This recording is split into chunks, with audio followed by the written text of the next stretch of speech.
Hello cancer, स्वागत करता हूं आपका आपके अपने हिंदी टैरो चैनल पे। आज मैं जुलाई मंथ के लिए टैरो रीडिंग करने वाला हूं और जिसमें हम देखेंगे कि आपकी लाइफ में क्या चल रहा है, अगर कोई लव रिलेशनशिप है उसमें क्या चल रहा है, करियर, इन सब चीज़ों के बारे में।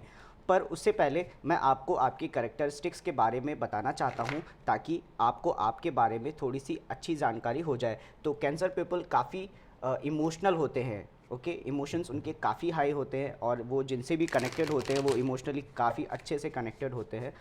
कैंसर पीपल काफ़ी इंट्यूटिव होते हैं, उनके इंट्यूशंस बहुत अच्छे होते हैं। अगर आप उनसे बात कर रहे हो और अगर आप कुछ भी झूठ बोल रहे हो तो वो उन्हें पता चलेगा, क्योंकि उनकी इंट्यूशंस उनके साथ रहती हमेशा। आपके हाव भाव से और आपके बिहेवियर से वो आपको बहुत अच्छे से समझ जाते हैं। कैंसर पीपल काफ़ी नर्चरिंग होते हैं, केयरिंग होते हैं।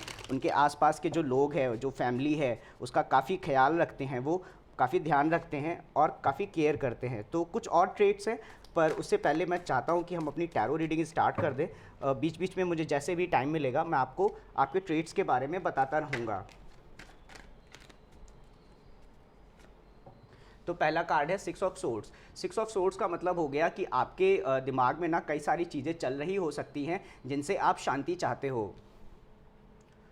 अगला कार्ड है डेविल। ओ, तो किसी तरीके की टॉक्सिसिटी चल रही हो सकती है, आपकी लाइफ में कोई टॉक्सिसिटी हो सकती है जिससे आप शांति चाहते हैं। वैसे टॉक्सिसिटी दिमाग में भी हो सकती है, आप कुछ गलत सोच रहे हो, कुछ बुरा सोच रहे हो, कुछ टॉक्सिक सोच रहे हो। अगला कार्ड है चैरियट। तो चैरियट जो है एक कैंसेरियन कार्ड है। चैरियट का मतलब होता है फॉरवर्ड मूवमेंट, और इसके अलावा फॉरवर्ड मूवमेंट के साथ साथ हो सकता है कि आपकी लाइफ में कई डिफरेंट फोर्सेस काम कर रही हो जिसे आप कंट्रोल करने की कोशिश कर रहे हो। डिफरेंट फोर्सेस क्या हो सकता है, किसी तरीके की टॉक्सिसिटी हो जिससे आप दूर हट करके जाना चाहते हो। यहाँ पे भी आप अपने मन को शांत करना चाहते हो और यहाँ पे भी आप आगे निकल करके जाना चाहते हो। एम्परर। एम्परर का मतलब हो गया एक ऐसी एनर्जी जो अपने किंगडम में लोगों को और साथ ही साथ अपने किंगडम को भी ग्रो करना चाहता है, सारी चीज़ों पे कंट्रोल करना चाहता है, सबका ध्यान रखना चाहता है। और एक एजेड पर्सन है, आप देखोगे तो दाढ़ी इसकी सफ़ेद है, राइट। तो काफ़ी ग्रोन अप है, काफ़ी एक्सपीरियंस्ड भी है। अगला कार्ड है फाइव ऑफ कप्स। तो फाइव ऑफ कप्स का मतलब हो गया दुख, तकलीफ और इमोशनली अकेले फील होना, या किसी रिलेशनशिप में ब्रेकअप हो जाना, अकेले छूट जाना, ये सारी चीज़ें। तो जो टॉक्सिसिटी है वो कहीं ना कहीं आपके दुख को लेकर के है। हो सकता है आप अपने माइंड में अपने दिमाग में आप किसी सर्टेन तरीके की चीज़ें को, दुख को बार बार रिपीट करते रहते हों। कैंसर काफ़ी सेंसिटिव होते हैं और अगर इमोशनली वो हर्ट होते हैं ना तो उन्हें बहुत तकलीफ होती है। साथ ही साथ कैंसर्स को ना सिंपैथी चाहिए होती है, वो चाहते हैं कि आसपास के लोग उनका ध्यान रखें, और ऐसा इस वजह से है क्योंकि वो खुद बहुत केयरिंग और नर्चरिंग होते हैं और वो चाहते हैं कि ये सारी चीज़ें उनके लिए रेसिप्रोकल हो, उनको वापस मिले। अगला कार्ड है क्वीन ऑफ वॉन्ड्स। तो हो सकता है कि आपको किसी ऐसे व्यक्ति ने हर्ट किया हो जो काफ़ी चार्मिंग हो और आपको देखने में काफ़ी कॉन्फिडेंट लगता हो और काफ़ी अच्छा हो, देखने में अच्छा हो और करिज्मेटिक हो। तो जैसे कि आपके पास ना आपकी जो टॉक्सिसिटी है, हो सकता है आप घूम घूम के उस व्यक्ति के पास जाना चाहते हो जो आपको दुख दे रहा हो। ट्रॉमा ट्रॉमा बॉन्ड कहते हैं, एक शब्द का इस्तेमाल होता है ट्रॉमा बॉन्ड। कई बार ऐसा होता है कि हम बचपन से ना ट्रॉमेटिक चीज़ों के आदी हो जाते हैं, हमें आदत होती है कि यार कुछ बुरा नहीं हो रहा है हमारे साथ में, और जब कभी अच्छा होता है तो हम उसे झेल नहीं पाते हैं। तो यहाँ पे यही हो रहा है कि आप घूम के उस व्यक्ति के पास जा रहे हो जो आपको बार बार तकलीफ दे रहा है। अगला कार्ड है एस ऑफ कप्स। तो एस ऑफ कप्स का मतलब हो गया नई इमोशनल अपॉर्चुनिटी, अपने इमोशंस को एक्सप्लोर करना। और अगर आप किसी लविंग कनेक्शन को एक्सपेक्ट कर रहे हैं तो आप चाहते हैं कि आपको कोई नया इमोशनल मैसेज मिले और नई बिगिनिंग, लव, डीप कनेक्शन, ये सारी चीज़ें। तो अगर मैं इस रॉ में ऐसे देखूं तो आप अपनी लाइफ में चाहते हैं कि आप चल करके जाए और मतलब आपकी तरफ कोई इमोशनल अपॉर्चुनिटी चल करके आए। Queen of pentacles. ओके, तो क्वीन ऑफ पेंटिकल्स का मतलब हो गया एक ऐसी नर्चरिंग और केयरिंग क्वीन जो काफ़ी स्टेबल है मनी वाइज और अपने आसपास के लोगों का ध्यान रखती है। तो आप जिस किसी भी टॉक्सिक चीज़ों में फंसे हुए हैं, बेहतर है कि आप उस टॉक्सिसिटी से निकल करके अपने ऊपर ध्यान दें और इस क्वीन की तरह बनने की कोशिश करें। अगला कार्ड है सिक्स ऑफ पेंटिकल्स।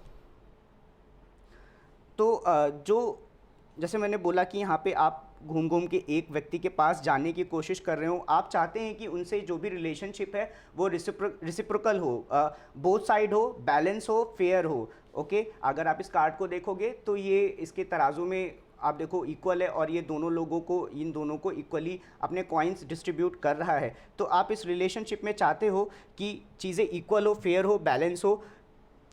लेकिन देखो एक चीज़ है, आप ऑल्दो ये सब चाहते हो, लेकिन इसमें किसी दूसरे पर्सन का मुझे अभी तक कुछ दिखाई नहीं दे रहा है, मुझे सिर्फ आपके ही इमोशंस दिखाई दे रहे हैं।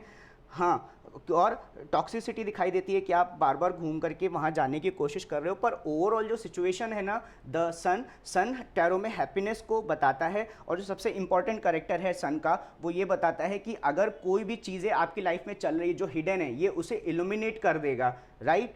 और साथ ही साथ सन ग्रोथ को बताता है कि आप कैसे अपनी लाइफ में ग्रो हो सकते हो, क्योंकि सन चीज़ें ग्रो करता है, राइट। अगर सन सूरज ना उगे डेली तो पृथ्वी पे जन्म पॉसिबल नहीं है। तो सन ग्रोथ को भी रिप्रेजेंट करता है।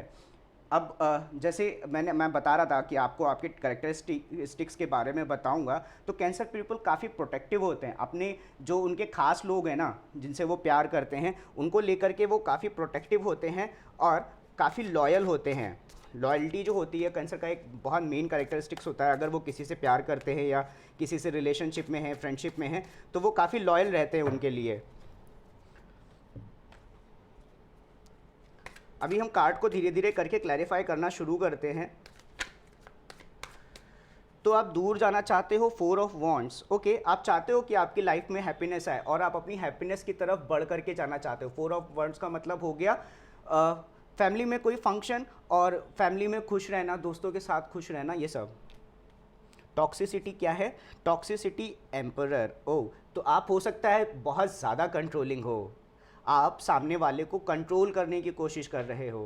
कंट्रोल कैसे करते हैं? कंट्रोल करने का मतलब जैसा आप चाहते हो आप सामने वाले से वैसा कराना चाहते हो, लेकिन ये पॉसिबल नहीं है, हर बार ये पॉसिबल नहीं हो सकता।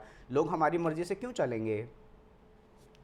चैरियट का 7 ऑफ वॉन्ड्स। हो सकता है आप जिसकी तरफ बार बार बढ़ कर के जाने की कोशिश कर रहे हो या बार बार बढ़ के जा रहे हो, उसने अपने आप को प्रोटेक्ट करने के लिए बाउंड्री बना रखी है, वो आपको आने नहीं दे रहा अपनी तरफ, क्योंकि आप इतना कंट्रोलिंग हो, और इस वजह से वो अपने आप को, जो सामने वाला व्यक्ति है, वो अपने आप को प्रोटेक्ट कर रहा है। 5 ऑफ पेंटिकल्स। तो एम्परर को ना हो सकता है कोई रिजेक्शन मिला हो। अब एम्परर इतना बड़ा कैरेक्टर है कि उसको रिजेक्शन करने का मतलब है उसका ईगो हर्ट होना। हो सकता है कि इस रिलेशनशिप में, इस सिचुएशन में किसी का ईगो हर्ट हुआ हो और वो इसे बर्दाश्त ना कर पा रहा हो। अगला कार्ड है 5 ऑफ कप्स के लिए 5 ऑफ सोर्ड्स। तो देखो, तकलीफ तो आपको हुई है, ठीक है, तकलीफ में तो आप हो, लेकिन उस तकलीफ को आप अपने दिमाग में सोच भी बहुत ज़्यादा बार रहे हो कि मेरे साथ ऐसा हुआ, मुझे रिजेक्ट कर दिया गया और मेरी बात नहीं सुनी गई, और मतलब आप अपने दिमाग में वो सारी थॉट्स बार बार दोहरा रहे हो, और ये अच्छी बात नहीं है। आपको ऐसे नहीं करना चाहिए, क्योंकि ऐसे आप सिर्फ खुद को हर्ट कर रहे हो।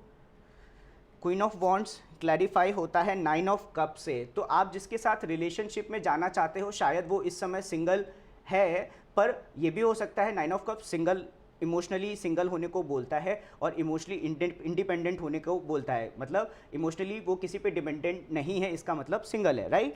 तो आप जिस पर्सन से कनेक्ट होना चाहते हो, या ये जो क्वीन ऑफ वॉन्ड्स की एनर्जी है ना, अगर आप इसके साथ कनेक्ट होना चाहते हो, तो ये या तो सिंगल है या ये सिंगल रहना चाहती है,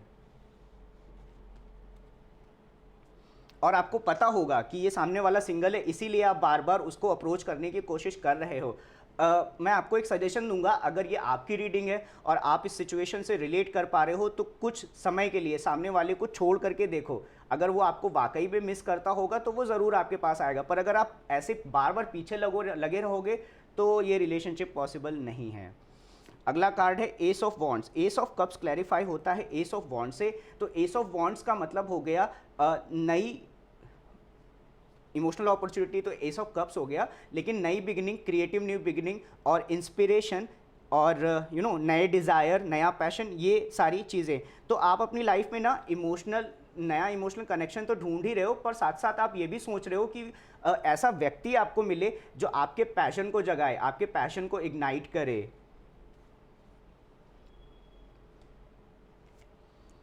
क्वीन ऑफ पेंटिकल्स क्लैरिफाई होता है टू ऑफ सोर्ड से। तो आप ऐसा बनने की कोशिश तो कर रहे हो, लेकिन आप इस चीज़ में एक्चुअली कंफ्यूज भी हो सकते हो कि ऐसे बने कैसे, राइट? ऐसे क्वीन ऑफ पेंटिकल्स की एनर्जी जो है वो कैसे एम्बॉडी की जाए, या आप इस थॉट में, इस कंफ्यूजन में हो सकते हो कि जो मैं कर रहा हूँ, जो रिलेशनशिप को मैं परस्यू कर रहा हूँ, मैं इसे करूँ या मैं अपने आप पे फोकस करूँ। मैं आपको सजेस्ट करूँगा कि आप अपने आप पे फोकस करिए। 6 ऑफ पेंटिकल्स क्लैरिफाई होता है एस ऑफ कप से। ओके, तो आप अपनी लाइफ में ऐसी अपॉर्चुनिटी चाहते हो, ऐसे लोगों को चाहते हो, ऐसी ऐसी एनर्जीज चाहते हो जो बोथ साइड से रिसिप्रोकल हो, फेयर हो, बैलेंस हो, और आप चाहते हो कि आपको कोई नई इमोशनल अपॉर्चुनिटी मिले जो बोथ साइड से बैलेंस हो। बॉटम में है इस समय पेज ऑफ सोर्स। तो पेज ऑफ सोर्स का मतलब हो गया जानकारी इकट्ठी करना और ऑनलाइन जानकारी इकट्ठी करना, अपने इंटेलेक्ट, अपनी जो इंटेलेक्चुअल पावर है उसे एक्सप्लोर करना। कैंसेरियंस को ये बिल्कुल पसंद नहीं आता है कि कोई उनसे दिमाग लगाए, पर आपको खुद दिमाग लगाने की ज़रूरत है इस समय। ओके, कोई भी वाटर साइन होगा ना, तो वो दिमाग से ज़्यादा अपने दिल से सोचता है, तो वो same goes for you too. कुछ मैसेजेस ले लेते हैं दोस्तों। अगर आप अभी तक इस रीडिंग में मेरे साथ हैं तो इस चैनल को सब्सक्राइब करना बिल्कुल ना भूलिए, ताकि अगर आप सब्सक्राइब करते हैं तो मेरे नए कोई भी वीडियोस आएंगे तो आपको पता चलेगा। साथ ही साथ वीडियो पसंद आता हो तो इसे लाइक करिए, फ्रेंड्स के बीच शेयर करिए और कमेंट्स करिए, बताइए मुझे कैसा लगा आपको वीडियो। तो पहले मैसेज हैं, I am magnet for the experience I most desire. तो मैं ऐसी चीज़ों को अट्रैक्ट करना चाहता हूँ या चाहती हूँ जो मुझे सबसे ज़्यादा पसंद हो। Okay, I am complete. अच्छा, ये मून साइकिल है। कैंसर जो होते हैं ना, मून से रूल होते हैं, इसीलिए उनके इमोशंस इतने हाई होते हैं, उन्हें मूड स्विंग भी होता है। आप कभी उन्हें बहुत हाई इमोशंस पे पाओगे, कभी बहुत इमोशनली लो एंड वीक पाओगे। ओके, इमोशनली स्ट्रांग भी बहुत होते हैं, वो अपने फ्रेंड्स को, फैमिली को प्रोटेक्ट करने के लिए काफ़ी इमोशनली स्ट्रांग होते हैं, पर वो चाहते हैं कि उन्हें ये सारी चीज़ें रिटर्न में मिले। पर आपको ना अपने अंदर कंप्लीट होना पड़ेगा, पहले खुद को कंप्लीट करना पड़ेगा। Standing up for my self, जैसा मैंने कहा अभी, speaking up for my self, saying know when I need two is not hurtful, it's helpful. तो अपने लिए खड़ा होना, अपने लिए बोलना और ना कहना जब ज़रूरी हो, ये बुरा नहीं है, हर्टफुल नहीं है, ये आपके लिए हेल्पफुल है। बॉटम पे देखते हैं क्या है। बॉटम में है, my peace lives in the present moment, I minimize the noise and distraction around me. मेरी जो शांति है वो करंट मोमेंट में रहती है। लोग कई बार आगे का सोचते रहते हैं, कई बार पीछे का सोचते रहते हैं, नहीं, आपकी जो हैप्पीनेस है वो करंट मोमेंट में है। I minimize the noise and distraction around me. मैं अपने आसपास का शोर और डिस्ट्रैक्शन कम से कम रखता हूँ। कभी कभी आपको चीज़ें बहुत डिस्ट्रैक्ट कर रही हो सकती हैं, तो आपको उन्हें कम से कम रखने की ज़रूरत है। दोस्तों, आपको ये रीडिंग कैसी लगी मुझे कमेंट्स में ज़रूर बताना, और मिलता हूँ किसी और वीडियो में। तब तक अपना ध्यान रखिए, बाय।